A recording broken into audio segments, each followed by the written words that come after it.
Muito boa noite, que a doce paz do Senhor Jesus continue em nossos corações hoje e sempre. Dando continuidade à leitura do Evangelho segundo Mateus, estamos no capítulo 19 e pelo jeito hoje vamos acabar com esse capítulo que fala sobre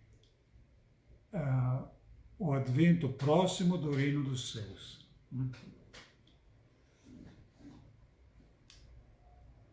Ele, depois de ter abençoado as crianças, continua assim o Evangelho. Naquele momento, foram-lhe trazidas as crianças para que lhe impusesse as mãos e fizesse uma oração. Os discípulos, porém, a repreendiam. Jesus, todavia, disse: deixai as crianças e não as impeçais de vir a mim, pois delas é o reino dos céus. Em seguida, impôs-lhes as mãos e partiu daí.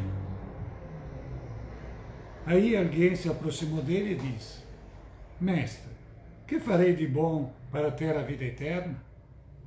Respondeu: por que me perguntas sobre o que é bom? O bom é um só.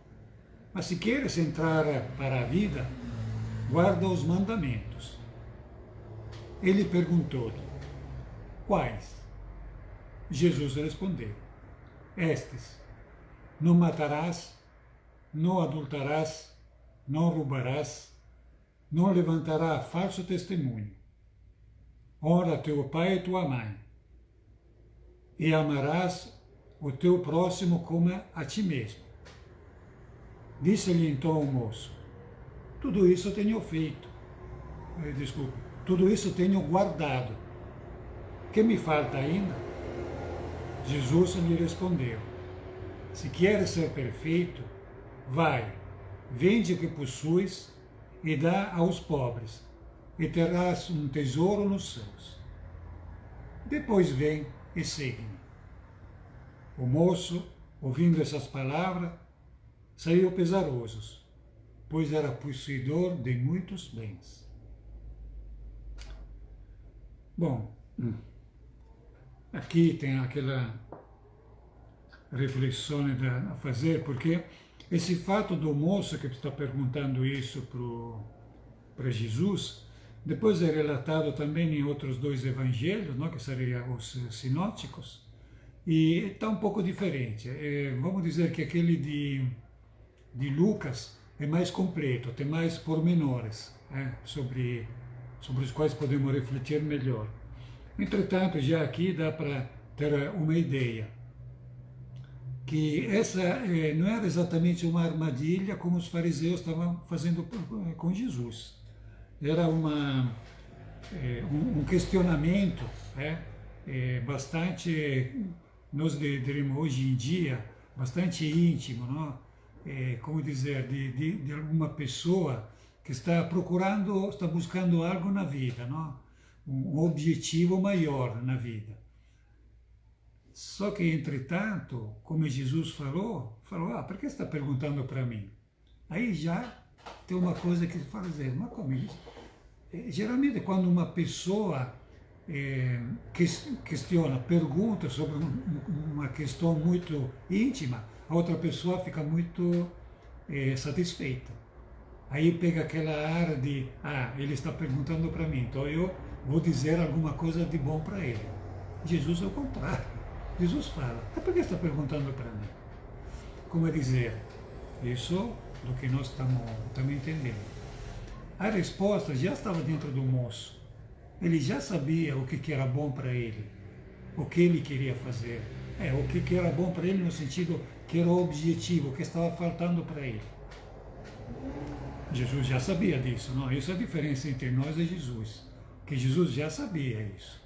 Nós, ao contrário, temos que estudar aqui para poder refletir e depois falar, mas quando nós estamos no dia a dia, que vem uma pessoa que pode ser um familiar, um amigo, um colega, até uma pessoa assim, da rua, quer dizer, um desconhecido, uma pessoa desconhecida.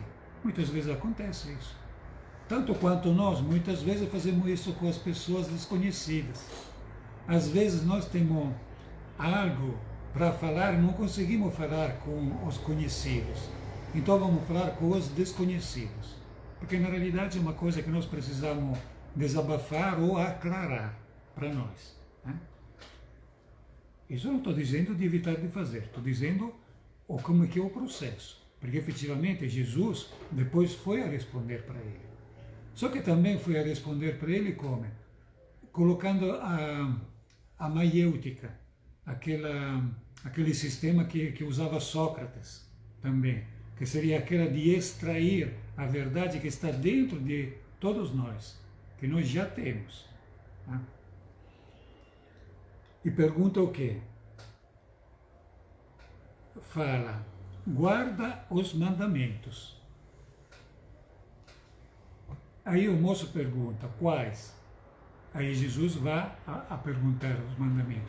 Estou dizendo isso porque nos outros evangelhos não é exatamente assim, é o contrário. Jesus que está perguntando, o moço que está respondendo. Aí temos duas opções. Nós podemos pensar que são casos diferentes ou são interpretações diferentes que deram quê? Os testemunhos desse diálogo.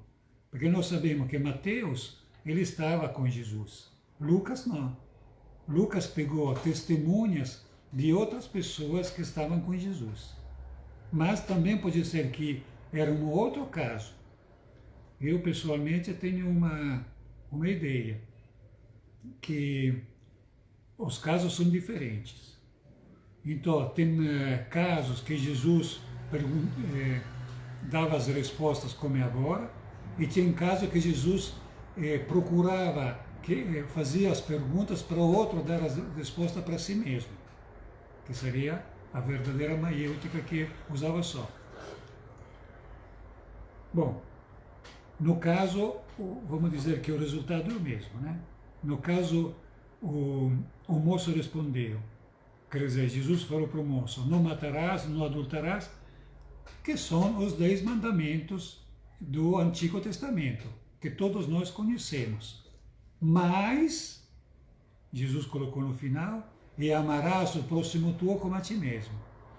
Então, veja bem, aí tem um detalhe que não é de pouco. Porque, veja bem, Jesus fala para ele, não matarás, não adulterarás, não roubarás, não, quer dizer, não, quer dizer, é negativo. Quer dizer, para de fazer isso, não faça aquilo. Depois, no final, fala, e amarás, como a dizer, que se nós conseguimos evitar de matar, evitar de roubar, evitar de fazer falso testemunho, de adulterar as coisas, então vamos amar a nós mesmos, ao próximo como amamos nós mesmos. Por quê? Porque é a regra de ouro. Nós, então, iremos fazer aos outros o que gostaríamos que os outros estivessem fazendo conosco. Essa é a regra de ouro, que depois vem falada mais para diante e tudo mais. Só que também tem outro detalhe. Esse aqui não é o 11º mandamento que Jesus colocou, não. Esse mandamento, essa oração, quer dizer, essa frase, amarás o próximo teu, como a ti mesmo, ela já estava dentro da oração, pensa, que todas as manhãs os judeus faziam. Então era uma coisa que eles sabiam de cor, era uma coisa já dentro da mentalidade, da atitude dos antigos judeus. Só que Jesus reforçou isso. Só que o moço não ficou satisfeito e perguntou, o que me falta? Porque isso aqui já tenho guardado. Guardado significa que estava praticando isso. Aí Jesus falou aquela famosa frase, se queres ser perfeito. Então quer dizer o quê? Que ele não era perfeito? Quer dizer, apesar de fazer tudo isso, de guardar todos os mandamentos que Moisés, na antiga lei, tinha colocado para eles, e que todo mundo estava procurando fazer, mesmo quando ele conseguia fazer isso, ainda não estava perfeito? Como é que é isso? Aí Jesus falou, te falta ainda uma coisa, vende tudo o que você tem. E aqui é interessante, porque vamos dizer uma coisa. Se tudo que nós fizemos, quero dizer, não adulteramos, somos pessoas, como se fala, decentes.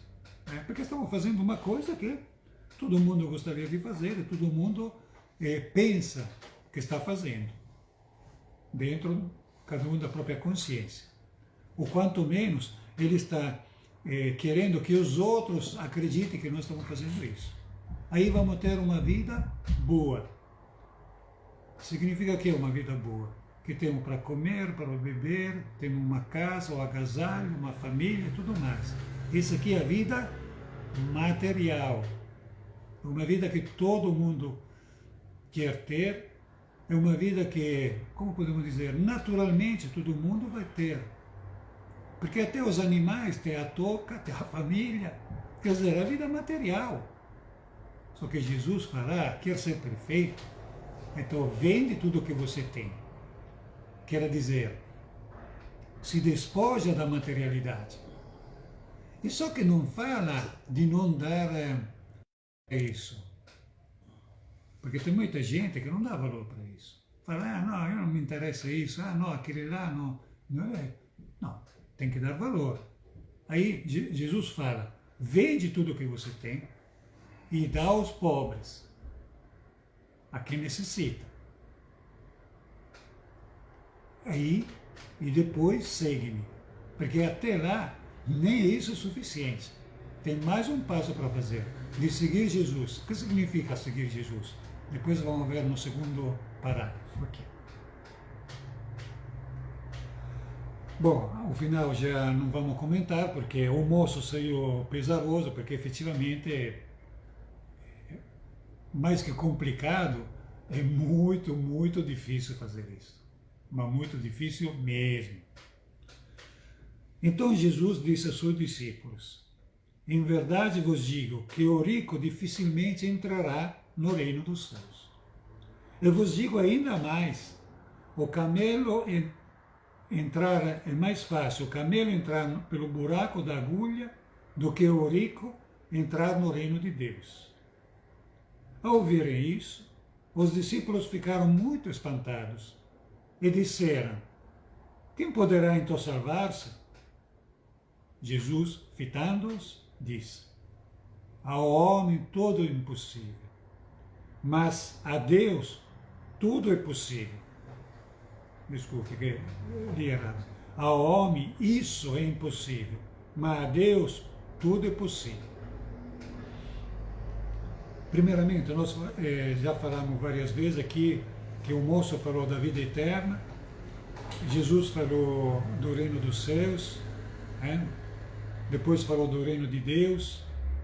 Entretanto, aqui são traduções que estão sendo feitas, mas pelos judeus, nesse contexto, tinha só uma definição, que era o lamba, que seria o quê? Seria literalmente, os exegetas hoje em dia traduzem assim, o mundo por vindo, quer dizer, o mundo do futuro, o mundo que vai haver.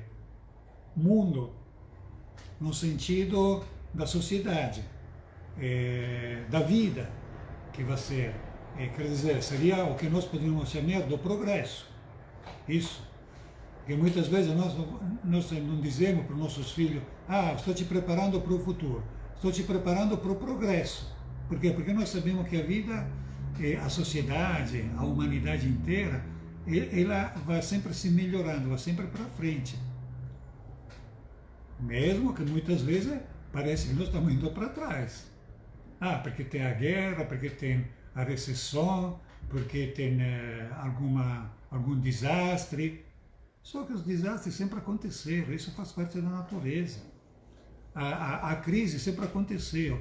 Não para outra, nós vamos dizer que tem uma crise de idade, que pode ser da adolescência, que pode ser da velhice, que pode ser do casamento até, não? Porque muda. A pessoa está single, solteiras, aí vai casar, aí tem uma crise, por quê? É um crescimento, é uma mudança que tem. E se preparar, para muito que nós estamos preparados, tem sempre como dizer, dificuldades a ser superadas. Sempre vai acontecer algo que a gente estava, entre aspas, despreparados. Mas nós, na realidade, não estávamos preparados. Estávamos prontos para isso. Bom, nesse caso, os discípulos vão dizer, então isso é impossível. Como é que vamos deixar tudo? Aqui Jesus não está falando isso. Depois, em outro momento, vai falar mais coisas sobre isso. Porque Jesus, ele não veio aqui para renegar a vida material, para se pregar o distanciamento da vida social. Muito pelo contrário. Muito pelo contrário. Ele veio aqui justamente para revelar como é a melhor atitude que cada um pode ter e deve ter se quer ser feliz, se quer ir para frente, se quer acompanhar esse processo. Porque, vejamos bem, nós falamos do futuro, do progresso da humanidade, do mundo. Entretanto, essa lei é lei natural, é uma lei de Deus. Mas se nós não estamos prontos para isso, se nós não vamos acompanhar esse processo, aí a gente fica para trás e fica infeliz, logicamente. Porque estagnar, a gente não pode, quer dizer, pode até estagnar, mas fica infeliz. Porque dentro de cada um de nós, essa é uma coisa inata. Então é uma peculiaridade do espírito. Então tem sempre aquela vontade do quê? De melhorar, de ter mais, não é isso? Agora, se nós queremos ter mais dinheiro, carro, mulheres, quer dizer, coisas materiais, aí a gente depois vai ser infeliz, vai ser frustrada com isso, porque isso é fora da natureza. Quer dizer, na natureza, nós falamos isso a semana passada, na natureza podemos até ter mais partners, companheiras ou companheiros, tudo bem, mas na vida espiritual não, é uma só. É suficiente. E muitas vezes nem damos conta disso. Então é nesse sentido que Jesus fala, para Deus nada é impossível. Pelo contrário, para Deus tudo é possível. Para nós achamos que é difícil, para nós achamos uma coisa fora do contexto. Pergunte, por exemplo, a uma criança, você vai crescer, vai ser grande, você vai casar, a criança fala, não, eu não, porque ela não tem nenhuma ideia disso, não está pronta para isso, por enquanto. Quer dizer, ainda é cedo falar desses conceitos para ela, do que é o trabalho, do que é a responsabilidade. Ela vai amadurecendo com o tempo, com as experiências.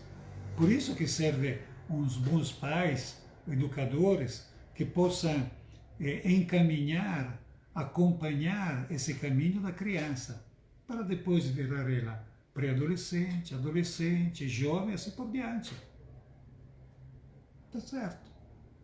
A gente, Jesus está fazendo isso, porque está dizendo que, para nós, não, no caso dos discípulos, poderia ser até impossível isso, mas espiritualmente falando, quando nós entrarmos no reino de Deus, no reino espiritual, aí nós vamos entender, aí nós vamos ser preparados e vamos dar conta, se, como dizer, temos a vontade de fazer isso também, claro, né? Porque, veja bem, o moço, quando perguntou para Jesus, significa que estava de boa vontade, ele queria fazer isso, estava faltando alguma coisa para ele. Então, cada um de nós, muitas vezes, tem que se perguntar, e se pergunta, né? Na intimidade da própria consciência de cada um, se pergunta, o que eu posso fazer melhor? O que está me faltando? Aí a resposta vem de Deus.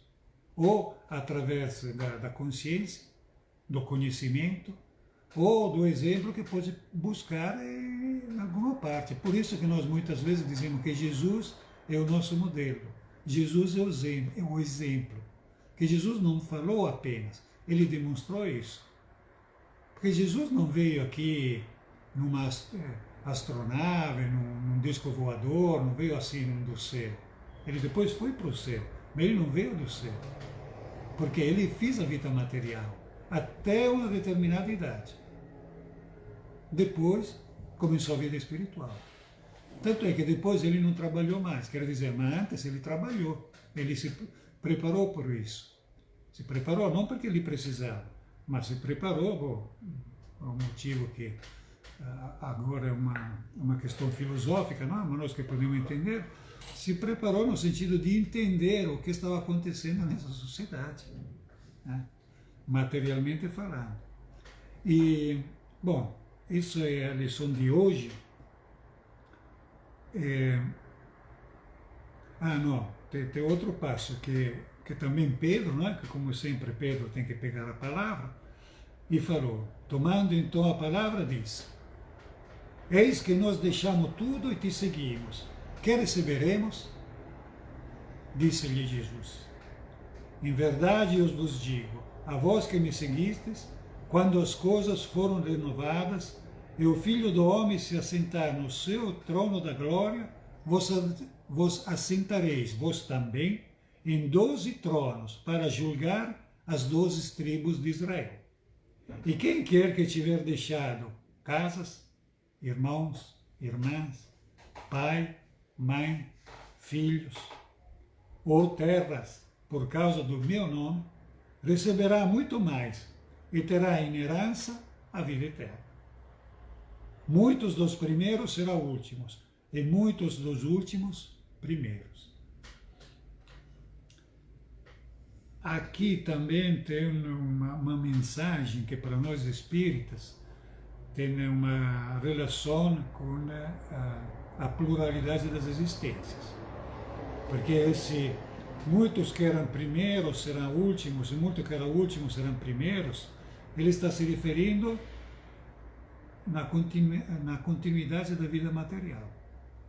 Então, tem aquele revés das condições, porque dependendo da fidelidade que cada um tem na vontade de Deus, no cumprimento das possibilidades que tem, é um pouco como dizer, tem uma fábrica grande, tem o funcionário que é bom, tem o operário que é mais ou menos, tem outros funcionários que vão lá só para receber o salário no fim do mês. Bom, essa fábrica vai ter uma crise, essa fábrica vai para uma outra cidade. O que vocês acham? Que o dono dessa empresa, dessa fábrica, ele vai apegar os funcionários ruins, todos os funcionários, e vai dar a mesma mansão para todos os funcionários? Ou vai fazer uma peneira? Vai falar, não, aquele funcionário lá eu deixo em casa, não vai me servir mais na nova. Aquele outro não, aquele outro, pelo contrário, aquele outro estava limpando direitinho lá, vou dar um outro encargo, ou vou mandar ele a fazer um curso para ele passar no escritório. É lógico, natural, né? Isso faz parte. É como nós, se vamos no restaurante, se fomos bem atendidos, tudo bem, voltamos. Se fomos mal atendidos, a comida não era muito boa, vamos procurar outro. Isso é uma coisa natural, né? Com tudo isso, nós não vamos ter que, ele não vai ter uma outra chance, porque Deus é infinitamente melhor que nós. Aí Deus vai ter uma outra chance, não vai deixar ele desempregado, só que vai dizer, aquele empregado que estava no escritório vai ter uma mansão mais humilde. E aquele operário que estava especializado vai ter, não ser um servente de pedreiro. Mas se ele tiver boa vontade, se ele tiver, assim, como dizer, a consciência que ele foi infiel no trabalho, que desperdiçou uma oportunidade, ele vai encarar o serviço de boa vontade e vai dar a volta para cima, como se diz, né? Veja bem, aqui Jesus vai responder a pergunta de Pedro, o que vai receber? Você vai receber o que? Vos assentareis em 12 tronos. Quer dizer, a pessoa vai ser chefe, se vai ser fiel. Por quê? Porque ele abandonou tudo. Mas veja bem, abandonou tudo. Porque nós sempre pensamos que os discípulos de Jesus eram pessoas simples, ignorantes, não? Pescadores. Só que pelos estudiosos, não? Eles eram donos de empresa de pesca, ele tinha funcionários que trabalhavam para ele. Eles trabalhavam juntos, mas eles eram chefes de uma empresa. Eles não eram pessoas assim pobres, vamos dizer, materialmente falando. Eles deixavam as atividades deles para seguir Jesus. Né? Então, veja bem, Jesus fala, olha, você vai ter. Só que vai ter o quê? Vai ter como podemos dizer, uma recompensa mais espiritual que material.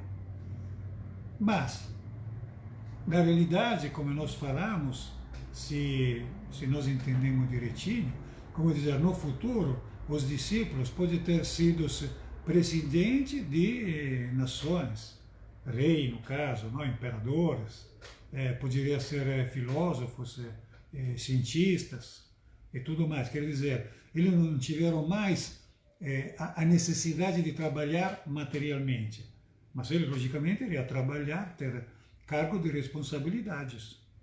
Isso é o que Jesus prometeu para eles. Tá? Então, que isso seja nossa reflexão para hoje. Também se aproxima o Natal, não? Que é a vinda de Jesus aqui entre nós, de carne e osso. Então, um sacrifício não indiferente. Tem muita gente que fala, Jesus se sacrificou na cruz para nós. Entretanto, se nós vamos ver, o maior sacrifício de Jesus foi aquele de encarnar entre nós. Tá? Aí foi um sacrifício grande. Aí deu muito trabalho, como se fala, né? No caso. Né? Que trabalho, vocês sabem, significa... é uma palavra que vem do latim, que significa um instrumento de tortura, que era o tripalho, né? Que praticamente era o tronco. Né?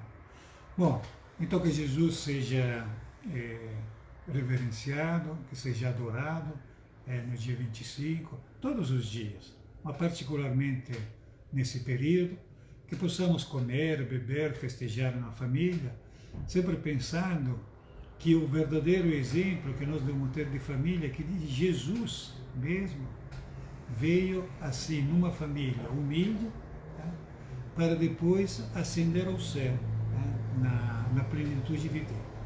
Muita paz.